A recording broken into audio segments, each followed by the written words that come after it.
Bonjour, nous vous proposons dans cette vidéo un exercice du baccalauréat de l'année 2025. Il s'agit du premier sujet de la région de l'Asie passé le mois de juin. Dans cette vidéo, nous allons traiter le quatrième exercice relatif aux fonctions et intégrales avec l'exponentielle et les racines carrées. On désigne par f la fonction définie sur l'intervalle 0 plus l'infini. F de x égale à exponentielle de la racine de x sur 2 racines de x et c'est sa courbe représentative. Première question. Soit j'ai la fonction définie sur l'intervalle 0 plus l'infini par g de x égale à l'exponentielle de la racine de x. Petit a. Montrer que g' de x égale à f de x quel que soit x appartenant à 0 plus l'infini. Petit b. Pour tout x appartenant à 0 plus l'infini, calculer f' de x et montrer que f' de x est égal à l'exponentielle de la racine de x fois racine de x moins 1 sur 4x fois racine de x. Deuxième question. Petit a. Calculer la limite de f de x quand x tend vers 0. Petit b. Interpréter graphiquement le résultat. Troisième question. Petit a. Calculer la limite de f de x quand x tend vers plus l'infini. Petit b. Étudier le sens de variation de f sur l'intervalle 0 plus l'infini et dresser le tableau de variation. Petit c. Montrer que l'équation f de x égale à 2 admet une solution unique sur l'intervalle 1 plus l'infini. Et donner une valeur approchée à 10 puissance moins 1 de la solution.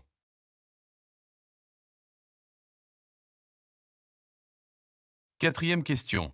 Soit il intégrale entre 1 et 2 de f de x dx. Petit a. Calculer l'intégrale i. Petit b. Interpréter graphiquement le résultat. Cinquième question, on admet que f est deux fois dérivable sur l'intervalle 0 plus l'infini et que f seconde de x est égal à l'exponentielle de racine de x fois x moins 3 racine de x plus 3 sur 8x carré fois racine de x. Petit a. On pose grand X égale à racine de x. Montrer que sur l'intervalle 0 plus l'infini, x moins 3 racine de x plus 3 est strictement positive. Petit b. Étudier la convexité de f sur l'intervalle 0 plus l'infini. On désigne par f la fonction définie sur l'intervalle 0 plus l'infini. F de x égale à exponentielle de la racine de x sur 2 racines de x et c'est sa courbe représentative. On commence par la première question. Soit j'ai la fonction définie sur l'intervalle 0 plus l'infini par g de x égale à l'exponentielle de la racine de x. Petit a. Montrer que g' de x égale à f de x quel que soit x appartenant à 0 plus l'infini. Commençons par calculer g' de x qui est égal à la dérivée de l'exponentielle de la racine de x. D'une part, on a la dérivée de l'exponentielle d'une fonction u est égale à u' fois l'exponentielle de u. Donc on aura g' égale à la dérivée de l'exponentielle de la racine de x qui est égale à la dérivée de la racine de x fois l'exponentielle de la racine de x. D'autre part, on a la dérivée de la racine d'une fonction u égale à u' sur 2 racines de u. Donc on aura la dérivée de la racine de x égale à x' sur 2 racines de x soit 1 sur 2 racines de x. En remplaçant ce résultat, on obtient g' de x est égal à 1 sur 2 racines de x fois l'exponentielle de la racine de x. Alors g' de x est bien égal à l'exponentielle de la racine de x sur 2 racines de x, soit f de x.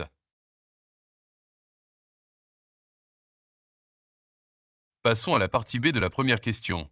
Petit b, pour tout x appartenant à 0 plus l'infini, calculer f' de x et montrer que f' de x est égal à l'exponentielle de la racine de x fois racine de x moins 1 sur 4x fois racine de x. Puisque f de x est sous forme de quotient, on va utiliser la formule de la dérivée de q sur v, qui est égale à u' fois v moins u fois v' sur v carré. En appliquant cette formule, on aura f' de x égale à la dérivée de l'exponentielle de la racine de x fois 2 racines de x moins l'exponentielle de la racine de x fois la dérivée de 2 racines de x le tout sur 2 racines de x au carré. On a déjà trouvé que la dérivée de l'exponentielle de la racine de x est g' de x qui est égale à f de x, et la dérivée de la racine de x est égale à 1 sur 2 racines de x. En remplaçant ces résultats, on aura l'exponentielle de la racine de x sur 2 racines de x fois 2 racines de x moins exponentielle de racine de x fois 2 fois 1 sur 2 racines de x le tout sur 2 racines de x au carré. Après simplification, réduction au même dénominateur et calcul. Et en sortant l'exponentielle en facteur en commun, on obtient bien f' de x égale à l'exponentielle de la racine de x fois racine de x moins 1 sur 4x fois racine de x. Passons à la deuxième question. Petit a, calculer la limite de f de x quand x tend vers 0. Dans la limite de f de x quand x tend vers 0 par valeur supérieure, on a d'une part la limite de l'exponentielle de racine de x qui est égale à l'exponentielle de 0 soit 1, et d'autre part la limite de 2 racines de x qui est égale à 2 racines de 0 soit 0. Donc la limite de f de x quand x tend vers 0 est égale à plus l'infini. Passons maintenant au petit b. Interprétez graphiquement le résultat. On a la limite de f de x quand x tend vers 0 est égale à plus l'infini. Donc la droite d'équation x égale 0 soit y' au y est une asymptote verticale à la courbe C. Passons maintenant à la troisième question. Petit a. Calculez la limite de f de x quand x tend vers plus l'infini. Dans la limite de f de x quand x tend vers plus l'infini, on a d'une part la limite de l'exponentielle de racine de x qui tend vers plus l'infini, et d'autre part la limite de 2 racines de x qui tend aussi vers plus l'infini. On a donc une forme indéterminée l'infini sur l'infini. Pour lever cette forme indéterminée, on va utiliser la limite quand x tend vers plus l'infini de l'exponentielle de x sur x qui est égale à plus l'infini. Pour cela, on pose grand X égale à racine de x. On aura alors la limite quand grand X tend vers plus l'infini de l'exponentielle de grand X sur 2 grand X soit 1 demi de l'exponentielle de grand X sur grand X qui est égale à plus l'infini. Donc la limite de f de x quand x tend vers plus l'infini est égale à plus l'infini. Passons maintenant au petit b de la troisième question. Étudier le sens de variation de f sur l'intervalle 0 plus l'infini et dresser le tableau de variation. On a trouvé la limite de f de x quand x tend vers 0 est égale à plus l'infini. Et la limite de f de x quand x tend vers plus l'infini est aussi égale à plus l'infini. Et f' de x égale à l'exponentielle de la racine de x fois racine de x moins 1 sur 4x fois racine de x. Commençons par le signe de la dérivée, f' de x. Sur notre intervalle de travail on a l'exponentielle de la racine de x est toujours strictement positive. De même pour le dénominateur 4x fois la racine de x, donc le signe de f' de x dépend du signe de racine de x moins 1. Racine de x moins 1 est supérieure ou égale à 0 quand racine de x est supérieure ou égale à 1. Donc x est supérieur ou égal à 1. Alors sur l'intervalle de travail 0 plus l'infini, on a le signe de f' de x. De 0 à 1, f' de x est négative. Elle s'annule pour x égale à 1. Et elle est positive de tan à plus l'infini. Après le calcul des limites et la dérivée ainsi que son signe, passons maintenant au tableau de variation de notre fonction f, calculant l'ordonnée du sommet dont l'abscisse est égale à 1 où la dérivée s'annule. F de 1 est égal à l'exponentielle de racine de tan sur 2 racines de 1 soit e sur 2 qui est proche de 1,36. Donc les coordonnées du sommet sont 1, e sur 2. Traçons maintenant notre tableau de variation. F est défini pour x allant de 0 non inclus à plus l'infini.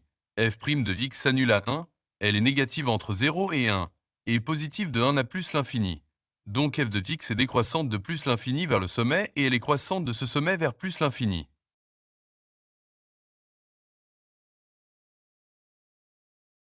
Passons à la partie C de la troisième question. Montrer que l'équation f de x égale à 2 admet une solution unique sur l'intervalle 1 plus l'infini, et donner une valeur approchée à 10 puissance moins 1 de la solution. On constate d'après le tableau de variation, f est continue et strictement croissante sur l'intervalle 1 plus l'infini. Sachant que 2 appartient à l'intervalle compris entre f de 1 et la limite de f de x quand x tend vers plus l'infini, soit 2 appartient à 1,36 plus l'infini, l'abscisse x0 correspondant est bien compris entre 1 et plus l'infini comme montré sur le tableau de variation. D'après le corollaire du théorème des valeurs intermédiaires, f de x égale à 2 admet effectivement une solution unique x0 qui est comprise entre 1 et plus l'infini. Pour trouver cette valeur x0, on utilisera la calculatrice. Après consultation des valeurs sur la calculatrice, on trouvera comme valeur de x 0,4,6. Cette valeur est approchée de 10 puissance moins 1 soit un seul chiffre après la virgule. Passons maintenant à la quatrième question. Petit a. Calculer i, l'intégrale entre 1 et 2 de f de x dx. On a montré que g' de x est égal à f de x avec g de x égale à l'exponentielle de la racine de x. Donc les primitives de f de x sont g de x plus une constante réelle. Donc l'intégrale entre 1 et 2 de f de x dx est égale à g de x entre 1 et 2, soit l'exponentielle de la racine de x entre 1 et 2, qui est égale à l'exponentielle de la racine de 2 moins l'exponentielle de la racine de 1, soit y égale à l'exponentielle de la racine de 2 moins e. Passons maintenant au petit b de la quatrième question. Interpréter graphiquement le résultat. On a trouvé I l'intégrale entre 1 et 2 de f de x dx est égale à l'exponentielle de la racine de 2 moins e. Or f de x est strictement positive sur l'intervalle 1 plus l'infini. Donc f de x est strictement positive entre 1 et 2 qui est respectivement les bornes de l'intégrale i. Sur cet intervalle, la courbe C est au-dessus de l'axe des abscisses d'équation y égale 0. Donc graphiquement, I représente l'aire du domaine situé entre la courbe C et l'axe des abscisses et les deux droites x égale 1 et x égale 2. Passons maintenant à la cinquième question. On admet que f est deux fois dérivable sur l'intervalle 0 plus l'infini et que f seconde de x est égal à l'exponentielle de racine de x fois x moins 3 racine de x plus 3 sur 8x carré fois racine de x, petit a, on pose grand x égale à racine de x. Montrer que sur l'intervalle 0 plus l'infini, x moins 3 racine de x plus 3 est strictement positive. On pose grand x égale à racine de x, puisqu'x est égal à la racine de x au carré, donc x est égal à grand x au carré. En remplaçant dans notre inéquation, on obtient grand x au carré moins 3 grand x plus 3 supérieur strictement à 0. Pour résoudre cette inéquation du deuxième degré, on utilise le discriminant delta qui est égal à moins 3 au carré moins 4 multiplié par 1 fois 3, soit moins 3. Delta est négatif, donc le polynôme du second degré prend toujours le signe du coefficient de grand x au carré, soit 1 qui est strictement positif. Donc grand x au carré moins 3 grand x plus 3 est supérieur strictement à 0. Ce qui signifie que x moins 3 racine de x plus 3 est strictement positive, et ce, quel que soit x appartenant à 0 plus l'infini.